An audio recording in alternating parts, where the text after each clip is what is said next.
اللهم صل على محمد وآل محمد وعجل فرجهم. اصالِ ثواب کی مجلس ہے تو چار مصرے بحکم حاضر کر دوں کہ زندگی کے آئینے سے جب بھی ٹکراتی ہے موت، زندگی کے آئینے سے جب بھی ٹکراتی ہے موت، ایک لمحے ہی میں اپنا کام کر جاتی ہے موت. زندگی کے آئینے سے جب بھی ٹکراتی ہے موت، ایک لمحے ہی میں اپنا کام کر جاتی ہے موت. اور خادمان قوم و ملت اور محبان حسین، خادمان قوم و ملت اور محبان حسین سب شہیدوں میں ہے شامل، ان کو کب آتی ہے موت. خادمان قوم و ملت اور محبان حسین سب شہیدوں میں ہے شامل، ان کو کب آتی ہے موت. اب میں بڑے ہی ادب و احترام سے درخواست گزار ہوں عالی جناب حجت الاسلام استاد محترم مولانا شمیم صاحب قبلہ کی خدمت میں کہ وہ آئیں، زینت افروز ممبر ہوں اور سامعین کو اپنے بیان سے مستفید فرمائیں. آپ ان کے استقبال میں بابا زبر نعرہ سے اللهم صل على محمد وآل محمد وعجل فرجهم.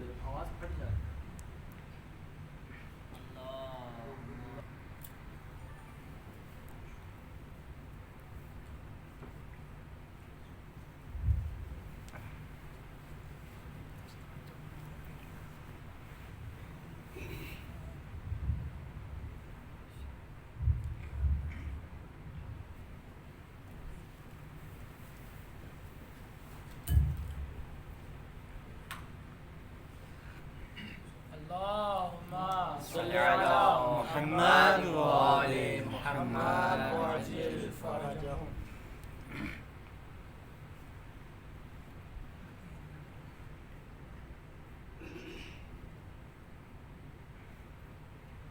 ورحم الله من قرأ الفاتحة.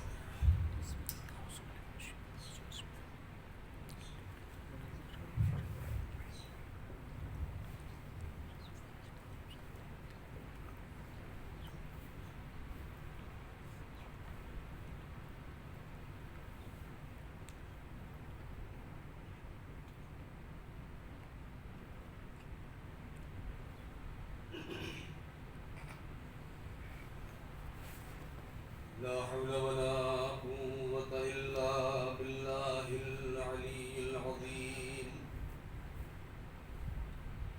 حسبنا الله ونعم الوكيل، نعم المولى ونعم النصير. أعوذ بالله السميع العليم من الشيطان اللعين الرجيم. بسم الله الرحمن الرحيم. الحمد لله الذي لم يتخذ صاحبة ولا ولدا ولم يكن له شريك في الملك ولم يكن له ولي من الذل وكبره تكبيرا. اللهم صل على محمد وآل محمد وعجل. والصلاة والسلام والتحية والإكرام على النبي الأمي المكي المدني القرشي الهاشمي الأبطحي سيدنا ومولانا ومقتدانا وهادينا أبي القاسم محمد. اللهم صل على محمد وآل محمد وعجل. وعلى أهل بيته الطيبين الطاهرين المعصومين المظلومين الذين أذهب الله عنهم الرجس وطهرهم تطهيرا. اللهم صل على محمد وآل محمد وعجل. سلام على آل طه وياسين ولعنة الله على أعدائهم أجمعين من الآن إلى يوم الدين. الله الحكيم في كتابه الكريم بسم الله الرحمن الرحيم من المؤمنين رجال صدقوا ما عاهدوا الله عليه فمنهم من قضى نحبه ومنهم من ينتظر وما بدلوا تبديلا. الصلوات اللهم صل على محمد وآل محمد. عزیزان محترم علماء اکرام و طلاب عزیز، آپ حضرات سے التماس ہے کہ ایک بار سورہ حمد اور 3 بار سورہ اخلاص کی تلاوت فرما کے مرحوم و مغفور حجت الاسلام والمسلمین علی جناب مولانا سید راحت عباس صاحب ابن اظہر عباس صاحب مرحوم کی روح کو عزت فرما دیں.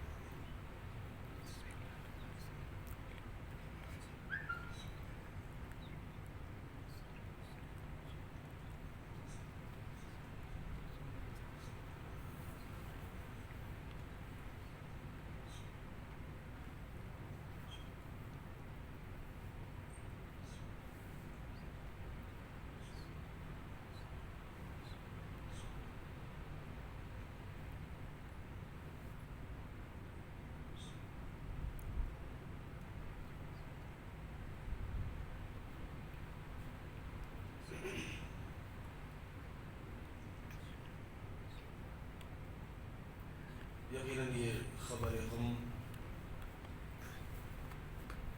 جو میرے بہت ہی قریبی دوست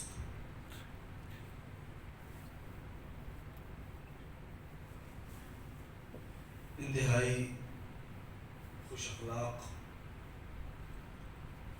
ہماری اس بزم کو سجانے والے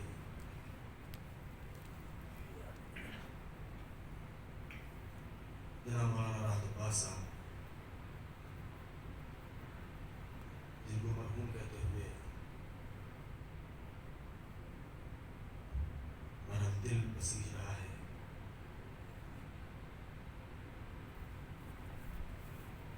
کن کن باتوں کا ذکر کیا جائے. کل اسی وقت جب اچانک ان کے رحلت کی خبر سنی اور پڑھی تو حواس باختہ ہو گئے. وہ ساری یادیں، وہ تصاویر ان کی ذہن میں گونج کے رہ گئی جو آج سے کئی برس پہلے ان کے ساتھ ہم نے یہاں گزارے تھے، جو اوقات اور جو لمحات. ایک دور ایسا بھی تھا کہ اسی ممبر پر خود جناب راحت عباس صاحب بھی رونق افروز ہوا کرتے تھے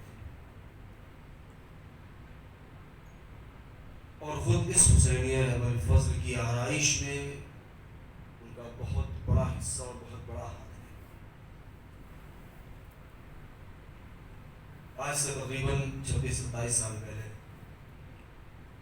جب یہ حسینیہ آمادہ کیا گیا تو پیش رہنے والے افراد میں میرے دوست جناب راحت عباس صاحب تھے کہ ابھی کچھ دیر پہلے ممبر کی آرائش میں جناب مولانا منتظر صاحب نے یہ فرمایا کہ غالباً اس ممبر پر جو علم بنا ہوا ہے وہ شاید خود راحت صاحب ہی کے ہاتھ کا بنا ہوا ہے. وہ ایک لمحات بہرحال یاد آ رہے ہیں، وہ عزادار، وہ رونق محراب و ممبر، وہ خطیب، وہ خوشنما فرد جو ہر بزم کو سجائے ہوئے تھا آج ہمارے درمیان نہیں ہے، اور آج ہم اسی کی فرش ایسا بچھائے ہوئے ہیں. صرف ایک جملہ میں کہنا چاہتا ہوں روایات کی روشنی میں، اور وہ یہ کہ انسان بچپنے سے لے کر کے نوجوانی، نوجوانی سے لے کر کے جوانی کہ یہ سفر جسے وہ ایک طولانی سفر سمجھتا ہے، بچپنے میں انسان کی وہ امنگیں اور وہ آرزو اور وہ تمنا کہ ہم کب جوان ہوں گے،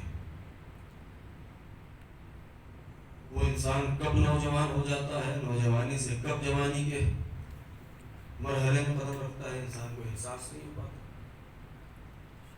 اور اس کے بعد پھر وہ جوانی سے اس کے سر پر ضعیفی کے سائے منڈلانے لگتے ہیں، اور انسان پھر وہی حسرت و یاس، ایک دور تھا کہ میں جوان تھا، ایک دور تھا کہ بدن میں قوت تھی، ایک دور تھا کہ ہمارے طالب علمی کا زمانہ تھا، ایک دور تھا کہ ہم اسکول جایا کرتے تھے، جب ہم یونیورسٹی میں پڑھا کرتے تھے.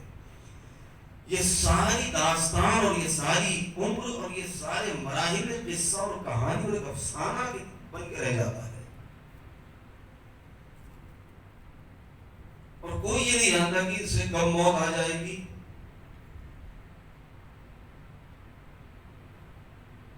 کب اس قافلے حیات کے کوچ کا وقت آ جائے گا،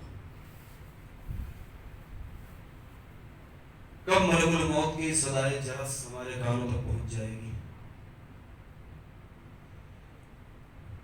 بس ایک یاد ہے اور کچھ یادیں ہیں، اس کے علاوہ اور کچھ نہیں. بڑی آسانی سے کہہ دیتے ہیں کہ ابھی تو جوان تھے، ابھی تو مرنے کی عمر نہیں تھی، ابھی تو. لیکن ایک جملہ جو میں کہنا چاہ رہا تھا کہ میرے دوستوں، میرے بزرگوں،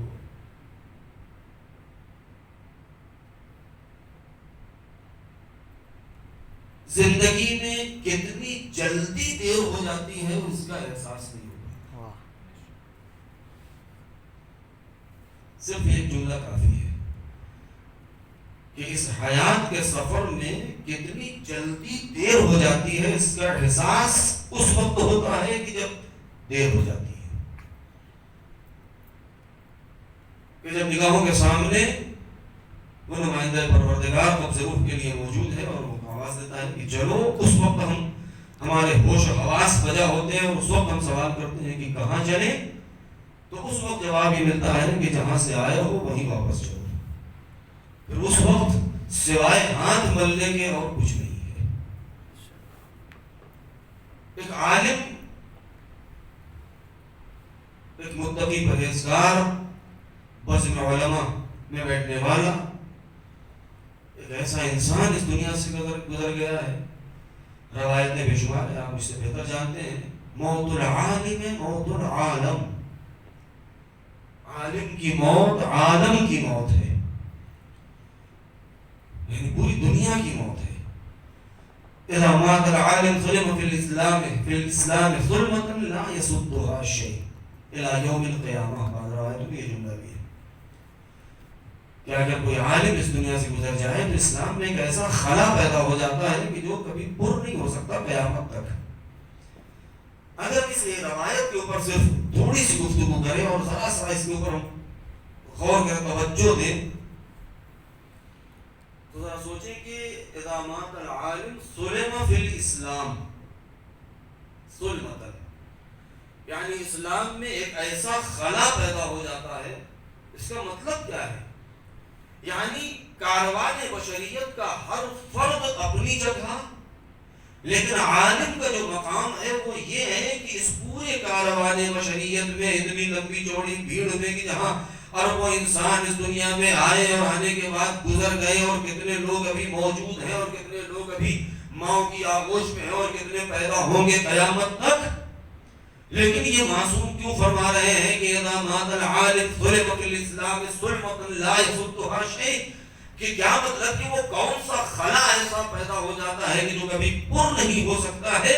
اس کا مطلب یہ ہے کہ عام انسانوں کا مقام اور ہے، عالم کا مقام اور ہے، کہ جہاں سارے انسان مل کر کے جس جگہ کو بھر نہیں سکتے ہیں وہ تنہا ایک عالم اس جگہ کو بھر دیتا ہے.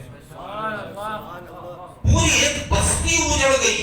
اگر ہم انبیاء کرام کے زمانوں کا جائزہ لیں، ان کے ادوار کا، تو ان کی بیماری آئی، پورا شہر، پوری کی پوری بستی اجڑ گئی، سب کچھ ختم ہو گیا، اور وہ صفحات تاریخ میں صرف ایک داستان بن کے رہ گیا. لیکن معصوم نے جو یہ فرما دیا، اس کا مطلب یہ ہے کہ عالم اگر دنیا سے چلا گیا تو اس کا مطلب یہ ہے کہ ٹھیک ہے، پروردگار عالم نے قرآن مجید میں اس بات کا اعلان کیا ہے کہ کہ ہم اپنی کسی آیت اور کسی نشانی کو اس وقت تک نہیں اٹھاتے جب تک کہ اس کے جیسا یا اس سے بہتر ہم دوسرا نہ بھیج دیں. ٹھیک ہے، اس کے جیسا یا اس سے بہتر بھیج دیں، مگر خود وہی نہیں آ سکتا ہے. اس کا مطلب یہ ہے کہ عالم کا اپنا ایک مقام ہے کہ جو اس کا مقام تھا وہ جگہ خالی ہوئی تو اس سے بہتر آ سکتا ہے مگر اس کی جگہ نہیں بھر سکتا. تو جب ایک عالم کا مقام یہ ہے کہ جو اس کی جگہ دنیا کی کوئی شے نہیں پر کر سکتی ہے، تو پھر وہ ہستیاں کیسی ہوں گی کہ جن کے پاس کی جو راسخون فی العلم ہے، جن کے پاس علم لدنی پایا جاتا ہے. پروردگار نے جن کو اپنی بارگاہ سے علم سکھایا ہے دنیا کو سنوارنے کے لیے، مزاج بشریت کو آراستہ کرنے کے لیے، کردار انسانیت کو سنوارنے اور سجانے کے لیے، کاروان بشریت کو منزل مقصود تک پہنچانے کے لیے مفسر قرآن بنا کے بھیجا ہے، عالم علم لدنی بنا کے بھیجا ہے، ہادی اور رہنما بنا کے بھیجا ہے، جن کو عصمت کبریٰ کے مقام پر فائز کیا ہے. اگر وہ ہستی دنیا سے اڑ جائے تو کیسے کہا جا سکتا ہے کہ ایک گیا تو ان کی جگہ دوسرا آئے گا، دوسرا ان کی جگہ آ ہی نہیں سکتا ہے. اگر آئے گا تو یہ ذمہ داری صرف خدا کی ہے کہ اگر رسول کو اٹھائے تو رسول کا ہم سیرت ہم صورت اس کی جگہ پر معین کرے.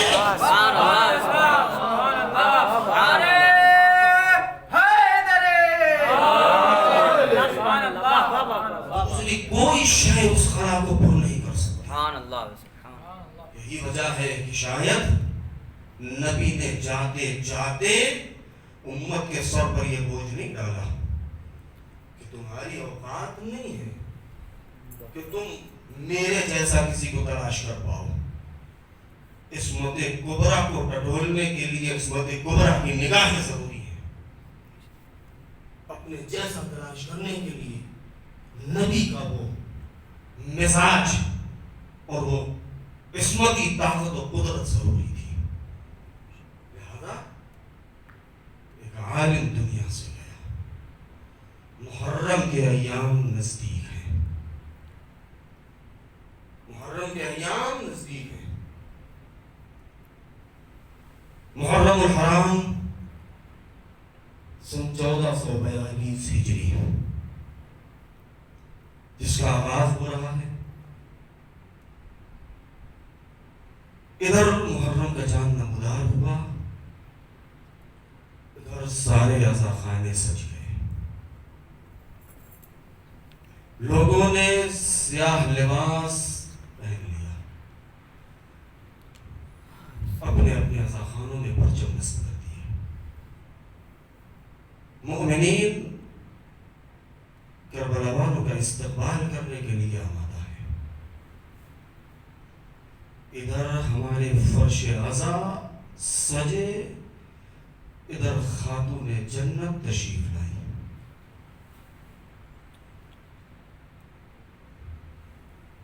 آج جو حال ہے ہمارا اور آپ کا اور دنیا کے سارے اس وقت حسین کے عزاداروں کا، ہر کوئی اپنے زبان حال سے جو فریاد کر رہا ہے کسی کے اوپر پوشیدہ نہیں ہے. اس وقت جو دنیا کا ماحول ہے کس حد تک حقیقت ہے، اس میں کس حد تک سیاست شامل ہے، ابھی تک یہ واضح نہیں ہو سکا. لیکن ایک بات بہرحال اپنی جگہ مسلم ہے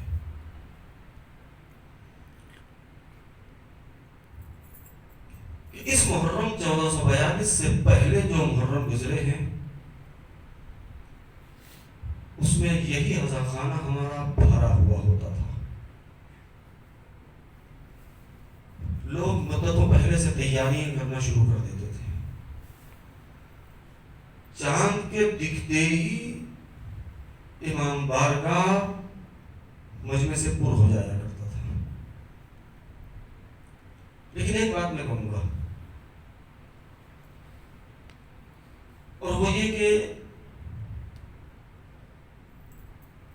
تاریخ میں یہ پہلا موقع ایسا نہیں ہے،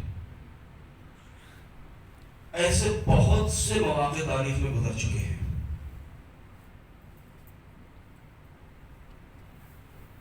بالخصوص بنی عباس کے دور میں، بنی امیہ کے زمانے میں، کہ جب عزاداری کے اوپر پابندیاں عائد کی گئیں، حسین کی زیارت سے لوگوں کو، زائرین کو روکا گیا۔ وہ ساری تاریخیں ہمارے اور آپ کے پیش نظر اور مد نظر ہیں، لیکن آج ذرا غور کریں، اگر ہم اپنے بصیرت کی سماعت کو اور بصیرت کی سماعت پر ذرا زور ڈالیں، میں بہت توجہ چاہتا ہوں اس جملے کے لیے، اگر ہم اپنی سماعت بصیرت پر ذرا زور ڈالیں تو گنبد تاریخ میں آج بھی زینب کی وہ آواز گونج رہی ہے، یا یزید واللہ لا تمحو ذکرنا، اے یزید خدا کی قسم ہمارا ذکر مٹ نہیں سکتا۔ دنیا چاہے جتنا زور صرف کر دے، چاہے مال و دولت خرچ کر دے، چاہے سر قلم کر دے، چاہے بستیاں اجاڑ دے، چاہے گھر جلا دے، چاہے جوانوں کو تہہ تیغ کر دے، چاہے بچوں کو تیر کا نشانہ بنا دے، کچھ بھی کر دے، چاہے وہ کسی بھی طریقے کا بہانہ لے کر کے آئے، لیکن نہ تو عزاداری اس سے پہلے کبھی رکی تھی، نہ رکی ہے، نہ رکے گی۔ اس لیے کہ یہ ہمارا وعدہ نہیں ہے، یہ اس بی بی کا وعدہ ہے کہ جس نے سرحد عصمت کو بہت نزدیک سے دیکھا ہے، وہ زینب کے جس نے رسول کی زبان چوسی ہے، جو علی کی آغوش میں کھیلی ہے، جو حسن و حسین کی انگلیاں پکڑ کے جس نے چلنا سیکھا ہے، جس نے امام زین العابدین کو اپنی آغوش تربیت میں پالا ہے، جس کے آنچل کا سایہ عباس کے سر پر رہا ہے، مجھے وہ زینب اور وہ علی کی شیر دل بیٹی کی جو ثانیہ زہرا ہے، جو بے مثال کی مثال ہے، جو بے نظیر کی نظیر ہے، کہ جو حسین کے بعد حسین بن گئی، عباس کے بعد عباس بن گئی، علی کے بعد علی بن گئی۔ وہ زینب کا جملہ ہے کہ جس نے خیمے میں چلتے ہوئے خیمے میں بیٹھ کر کے یہ بات نہیں کی، کوفہ اور شام کے راستے میں نہیں کہی، 700 کرسی نشینوں کے درمیان اپنے زمانے کے سب سے بڑے تشدد یزید کی آنکھوں میں آنکھیں ڈال کے جس نے اس بات کا چیلنج کیا تھا کہ وہ یزید خدا کی قسم ہمارا ذکر کبھی مٹ نہیں سکتا ہے، آج ہماری جو ذمہ داری ہے وہ یہ ہے کہ ہم زینب کے اس قول کی آبرو بچا لیں، اس کی لاج رکھیں، ہم عزاداری کی حفاظت کریں، اس لیے کہ عزاداری ہماری محافظ ہے۔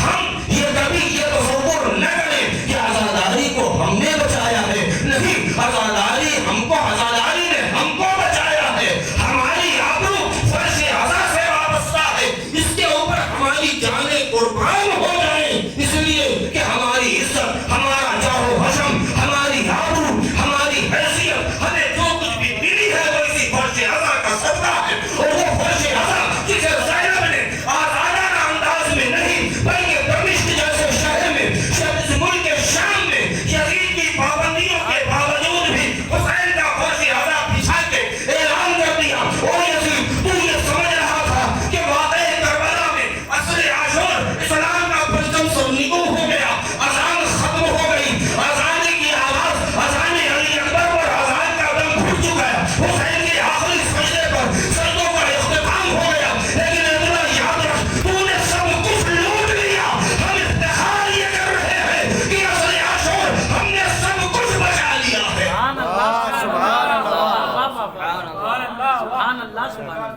تو یہ سمجھ رہا ہے کہ ہم نے سب کچھ ختم کر دیا، لیکن ہمارا افتخار یہ ہے کہ ہم نے اپنا سب کچھ بچا لیا۔ کیوں؟ اگر ہم ذرا غور کریں، یزید کی اس فوج، اس طاقت اور جس حوصلے کے ساتھ جو اس نے لشکر تیار کیا تھا، مورخین کو جو اس نے حکم دیا تھا، جو اس نے قلم خرید لیے تھے، اور جو اس نے پروپیگنڈا کیا تھا، جو اس کا تبلیغاتی سسٹم تھا، جو اس کا پروپیگنڈا کا جو انداز تھا. میں ایک چھوٹی سی مثال یہاں پر دینا چاہتا ہوں. تو چاندرات کی مجلس استقبال عزا کی مجلس ہے. اگر ہم اس چیز کے اوپر غور کریں تو ایک چھوٹی سی مثال ہے. شاید ہم نے اور آپ نے اتنے نزدیک سے ان چیزوں کو نہیں دیکھا، مگر میں نے کسی حد تک دیکھا ہے کہ جو ہمارے بزرگوں نے جتنے اچھے انداز سے دیکھا ہے کہ کسی بستی میں خود اپنے ہی بر صغیر میں ہم ہندوستان پاکستان کے سرزمین پر دیکھ لیں کہ ہر بستی میں، ہر علاقے میں نوابین کا دور تھا، زمینداروں کا زمانہ تھا. تو کبھی اس پرانی تاریخ کے اوپر اگر کہیں سے آپ کو تصاویر مل جائے اور غور کریں کہ جہاں پوری بستی میں سارے گھر، جتنے بھی مکانات ہوتے تھے وہ سب جھونپڑے کی طریقے سے، اور اس ماحول میں درمیان میں ایک حویلی بنائی جاتی تھی کہ جس کا کہیں سے کوئی کمپیریزن نہیں تھا، کوئی تقابل، کوئی مقابلہ نہیں تھا. یعنی اگر پوری بستی والے اپنا سب کچھ لٹا بھی دیں تو بھی اس حویلی کا مقابلہ نہیں کر سکتے تھے. لہذا وہ ایسے جو اس زمانے میں جو افراد ہوا کرتے تھے، ان کی کیا شان، کیا جاہ و حشم، کیا ابوہت، کیا دبدبہ ہوتا تھا. اب ذرا تصور کریں کہ یزید کہ جس کے دادا نے، جس کے پردادا، پردادا کے زمانے سے، کہ جس نے شام میں قدم جمائے تھے اور اتنے سال سے وہاں کے لوگوں کو بیوقوف بنایا گیا تھا، اور یزید کے باپ نے جو حکومت بنائی تھی دمشق میں، تو عیش و آرام کے جتنے بھی وسائل تھے سب کچھ فراہم کر دیے تھے. اور ایسے ماحول میں یزید نے آنکھ کھولی اور اس کے بعد اس نے وہ سارے مناظر اس نے دیکھے، وہ ساری داستانیں اس نے سنی، جنگ جمل، نہروان، صفین. اور اس کے بعد اب ذرا سوچیں کہ بادشاہ وقت بھی بن گیا. ایسا انسان کی جو ظالم بھی ہو، جابر بھی ہو، جس نے اپنے باپ کے زمانے میں اپنے باپ کے مظالم کو دیکھا بھی ہو، اپنے دادا کے مظالم اور کی کہانیاں اور داستانیں سنی بھی ہو، وہ انسان تخت خلافت پر ہو، تخت سلطنت اور حکومت پر ہو، کیا بھلا مجال ہے کسی انسان کی کہ وہ اس کے آنکھوں میں آنکھیں ڈال دے اور اس کے سامنے کچھ بول سکے؟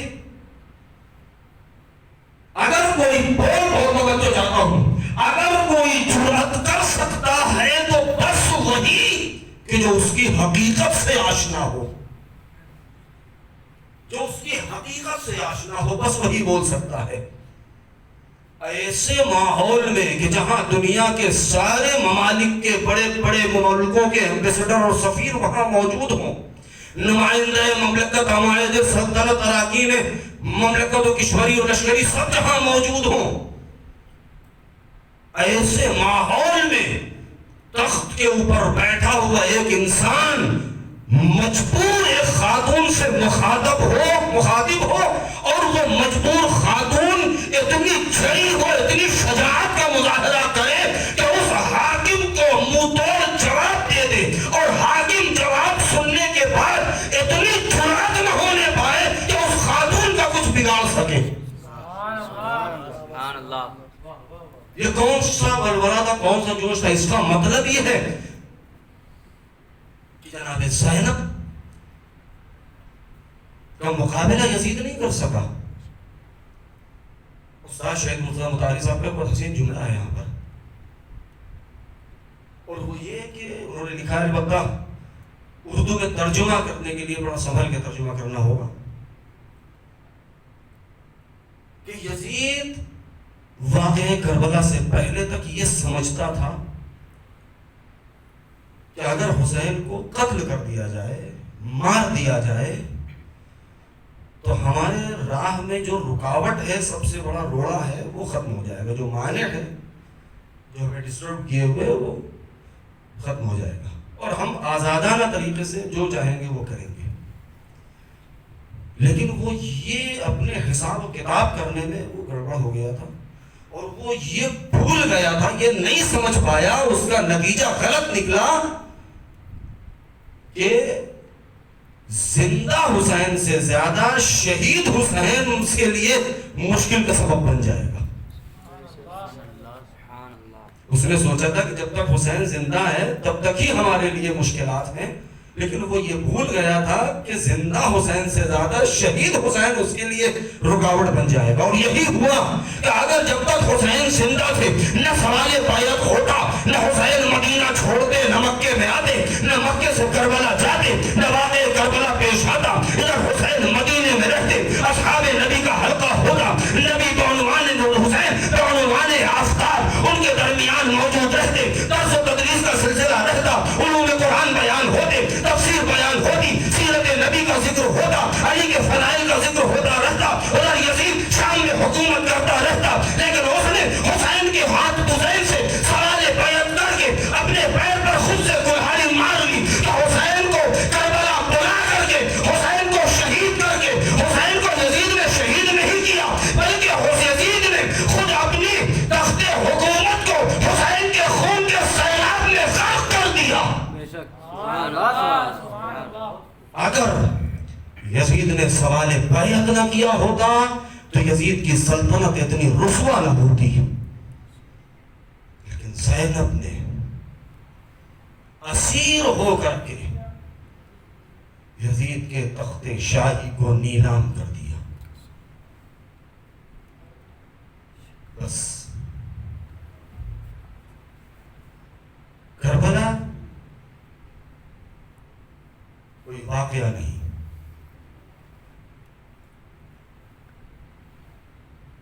استاد معظم حضرت آیت اللہ العظمى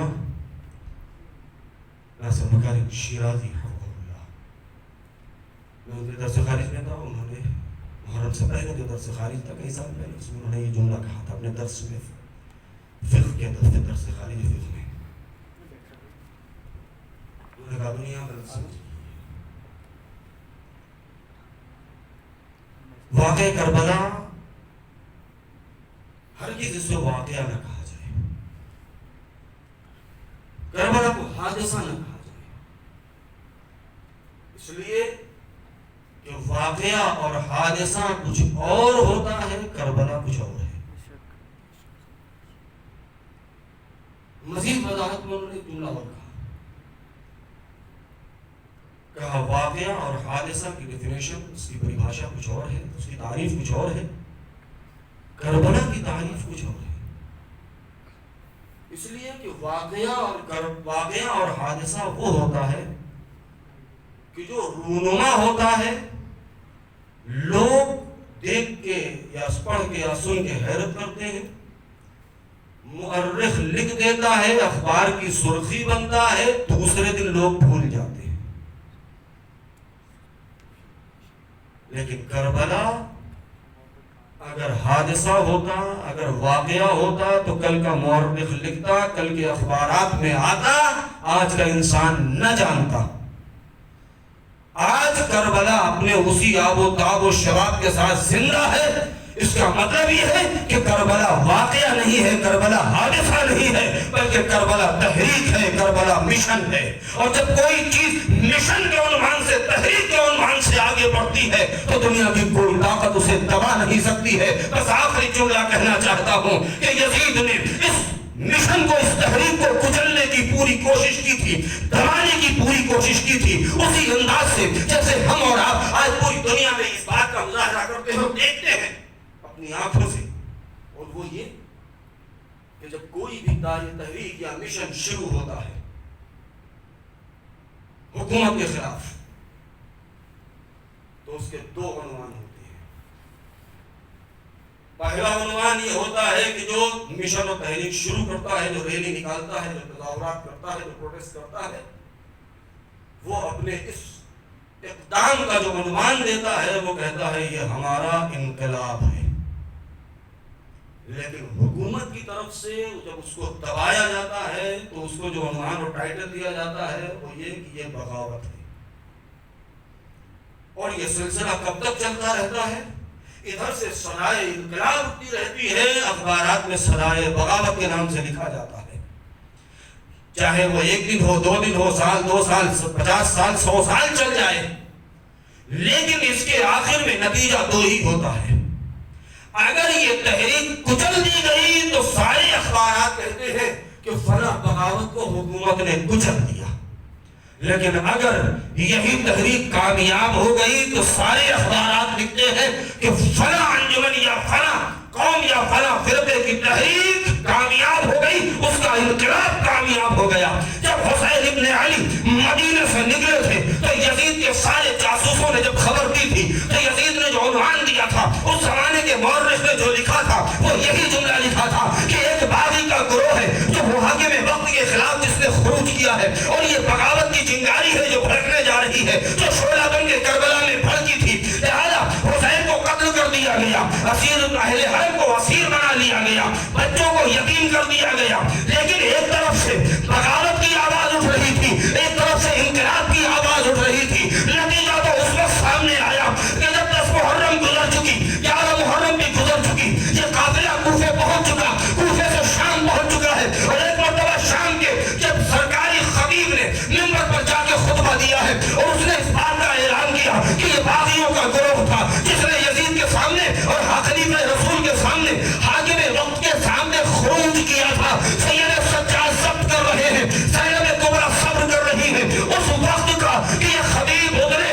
اور ہمیں بولنے کا موقع ملے. جب خطیب ممبر سے اترا ہے اور سید سجاد ممبر پر گئے ہیں اور ایک مرتبہ بولنا چاہا تو اسی وقت کہا وہ یزید ٹھہر جا، بس چند لمحے باقی ہیں. ادھر چند لمحے گزرے ہیں کہ دمشق کی مسجد کے مینار سے اور گلدستے سے جہاں مؤذن نے آواز کی اذان کی آواز بلند کی ہے، بس سید سجاد گویا ہوئے اور یزید دیکھ لے کہ تو نے یہ سمجھا تھا کہ ہم باغی گروہ ہیں، تو نے باغی سمجھ کے ہمارے گروہ کو کچل دیا. لیکن اتنا یاد رکھ کہ تیرے ہی شام میں، تیرے ہی دمشق میں، تیرے ہی مؤذن کے زبان سے، تیرے ہی شہر میں یہ اذان کی آواز گونجنا اس بات کی دلیل ہے کہ ہماری بغاوت کچلی نہیں گئی، ہمارا انقلاب تھا جو کامیاب ہو. صلوات پڑھیں بر محمد و آل محمد.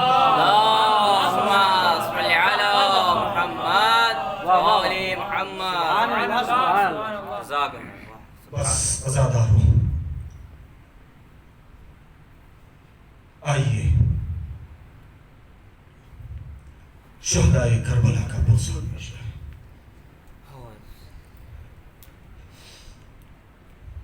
محرم کا آغاز ہو رہا ہے.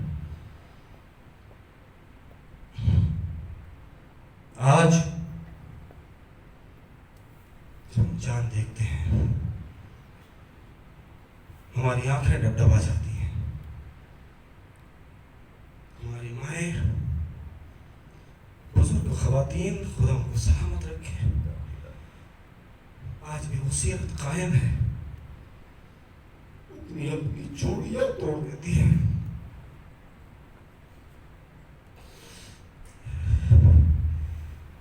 اپنے زیورات اتار دیتی ہیں، اس لیے کہ حسین ہمارے مہمان بنے.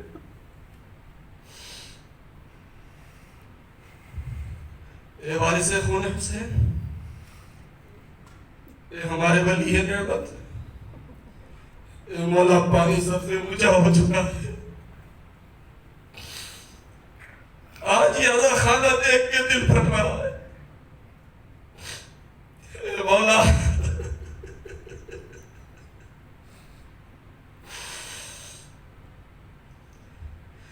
یہ عزا خانہ تو بھرا ہوتا تھا.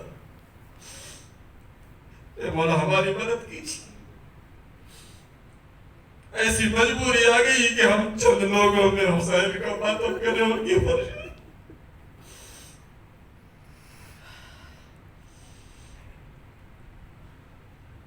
حسین تو کس اخبار ہے پہلے آدھا میں ذکر کروں. حسین مکے سے مدینے سے نکل رہے ہیں. یہ روایت میں ہر سال پڑھتا ہوں تقریباً. اٹھائیس رجب سن 60 ہجری حسین مدینہ چھوڑ رہے ہیں. حاکم شام معاویہ بن ابی سفیان کے مرنے کی خبر مدینہ پہنچی.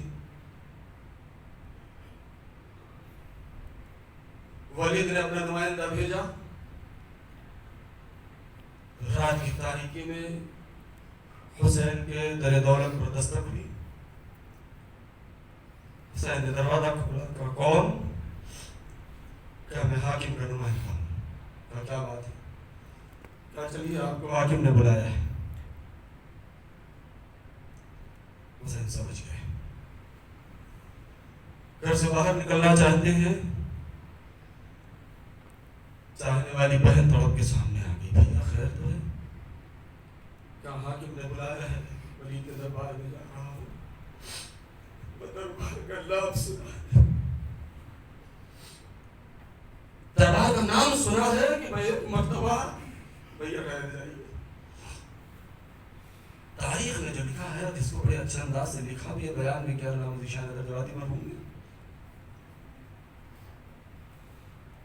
کہتے ہیں کہ ایک مرتبہ زینب بیت الشرف میں ان کی آواز بلند ہو گئی. بلال علی اکبر، قاسم اور محمد کہاں ہو؟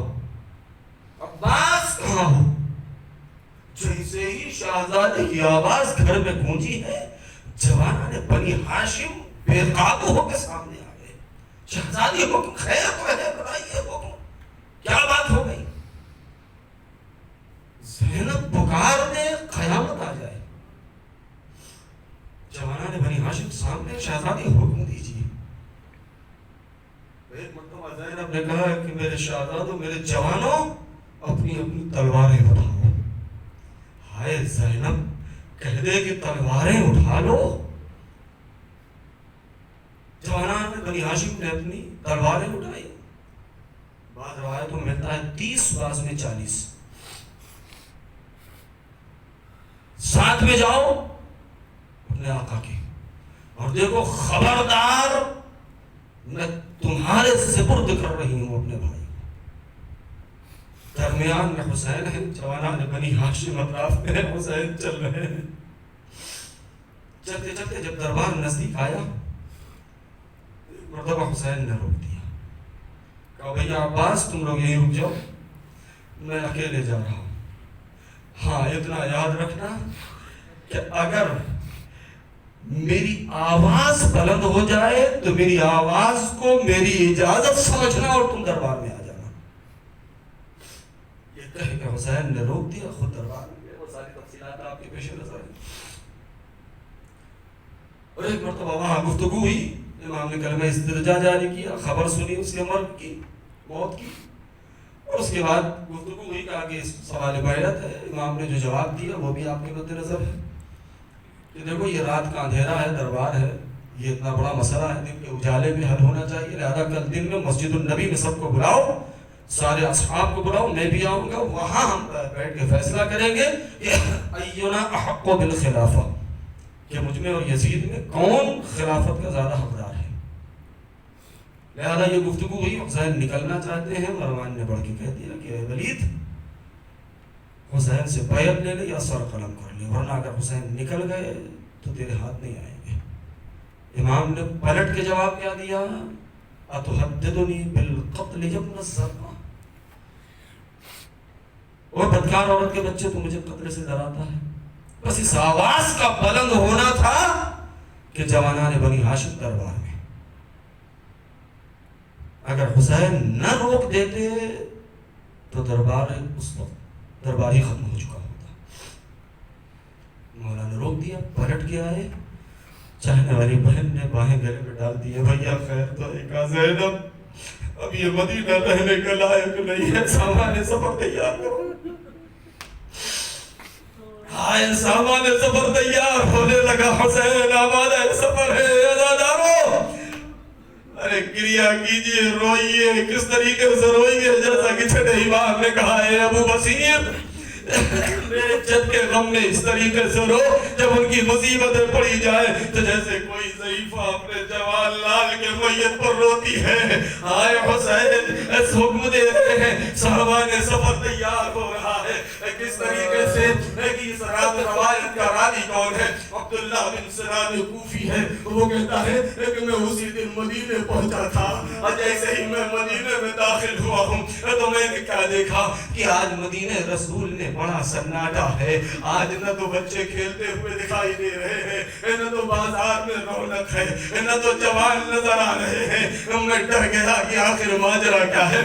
سر عبداللہ بن سنان کہتا ہے لیکن میں آگے بڑھتا گیا, شاہراہوں سے گزرتا ہوا گلی پس کوچوں میں جاتا رہا, یہاں تک کہ میں نے دیکھا کہ آج تو ایسا ماحول ہے کہ استبل میں گھوڑے ہیں تو اپنی گردنوں کو جھکائے ہوئے ہیں, اونٹ ہیں اپنے سروں کو جھکائے ہیں, ارے پرندے اپنے اپنے اپنے منقار کو اپنے اپنے پروں میں ڈالے ہوئے ہیں, درخت کی پتیاں بھی ہل نہیں رہی ہیں. میں نے آگے بڑھ کے پوچھا کہ آج یہ رونق مدینہ کہاں چلی گئی؟ ارے نبی کے مدینے میں تو بڑی رونق ہوا کرتی تھی, اصحاب کا مجمع لگا رہا کرتا تھا, روایتوں پر روایتیں بیان ہوتی تھی. آخر آج مدینے کو ہوا کیا ہے؟ کسی نے کہا تو مسافر لگ رہا ہے, کہا ہاں ہاں میں کوفے سے آ رہا ہوں. کہا تجھے شاید پتا نہیں آج ارے جانے مدینہ چھوڑ کے جا رہا ہے.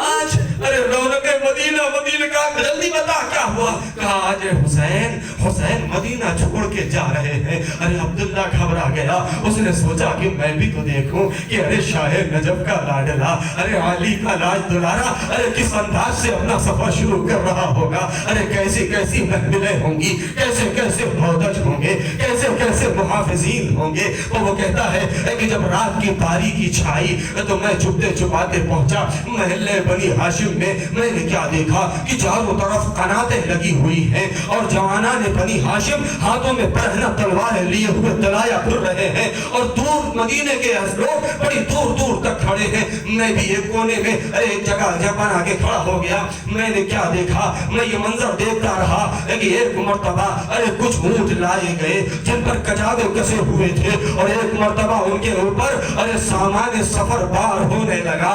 جب سارے سامان سفر بار ہو چکا اور اونٹوں کو اٹھایا گیا تو میں نے کیا دیکھا کہ ایک ایک اونٹ آ رہا ہے جس پر ہماری بندھی ہوئی ہے, اور وہ اونٹ بٹھایا جاتا ہے. دروازے کے سامنے میں نے کیا دیکھا کہ حسین ایک دور ایک کرسی کے اوپر بیٹھے ہوئے ہیں, جوانان بنی ہاشم ہے. منادی ندا دے رہا ہے, اے اہل یثرب, اے اہل مدینہ, آج کی شب کوئی اپنے بالا خانوں پر نہ جائے, اپنے چھتوں پر نہ جائے, اس لیے کہ اہل حرم آج سوار ہونے جا رہے ہیں. اے اہل مدینہ, تا حد نگاہ دور ہٹ جاؤ, اپنی آنکھوں کو بند کر لو. ایک ایک ہماری وہاں پر آتی رہی, ہماری کا پردہ ہٹتا رہا. ایک مرتبہ میں نے کیا دیکھا کہ ہماری کا پردہ ہٹا, ایک دو جوان آگے بڑھے, ایک معصمہ گھر سے باہر نکلی, بڑے عزت و احترام سے ہماری نے بٹھایا. میں نے پوچھا یہ کون ہے؟ کہا تو تجھے نہیں جانتا, ارے یہ فاطمہ کی بوڑھی ضعیف کنیز فضہ ہے. اس خاندان میں کنیزوں کا بڑا احترام ہوتا ہے. اس انداز سے سوال کیا گیا. پھر دوسری سواری آئی, میں نے کیا دیکھا کہ ایک 13-14 سال کا بچہ ہے جو آگے بڑھا اور پڑھ کے بڑے عزت و احترام سے ماں کا بازو تھاما اور بٹھا دیا. میں نے پوچھا کون ہے؟ کہا یہ بیوہ حسن ہے, یہ یادگار حسن قاسم ہے.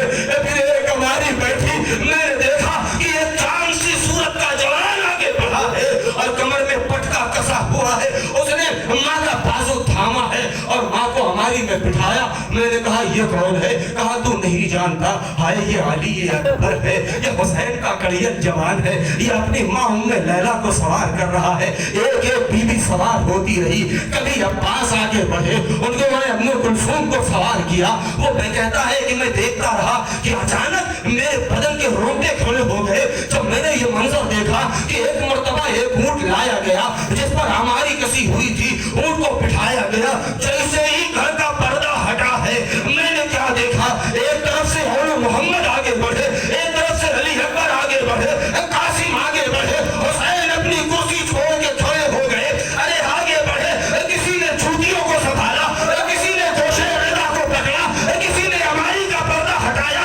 عباس نے گھٹنے ٹیک دیے. ارے بی بی نے عباس کے زانوؤں پر پیر رکھا. ارے عباس نے بازو پکڑا, حسین نے ایک بازو پکڑا. ارے بی بی کو سوار کیا. میں نے کہا بتاؤ یہ کون ہے؟ کہا ارے دور ہٹ جا, اپنی آنکھیں جھکا لے.